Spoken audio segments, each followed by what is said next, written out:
Hér á Siglufirði standa nú yfir miklar snjóflóðavarnaframkvæmdir á vegum íslenskra aðalverktaka. Hvað eru þið nákvæmlega að gera? Við erum að setja upp svokölluð stóðvirki hér upp í Hafnarhyrnunni sem eru sem sagt til að hefta upptök snjóflóða.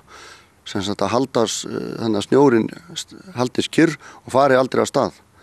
Og þetta er til að verja sem sagt Siglufjörð hérna og líf íbúa og eignir fólks. Og þetta er sem sagt girðingar sem eru 3,5 metrar og upp í 5 metra háar stálvirki sem eru þó nokkuð þungt, þetta er 680 tonn í það heila og nú í sumar höfum við sett upp 40% af þessu og það er 220 tonn sem við höfum sett upp núna í sumar í samtals 101 girðing af 282. Ég heyri það, þetta gengur ágætlega hjá okkur þá? Já, þetta hefur gengið mjög vel og hérna verið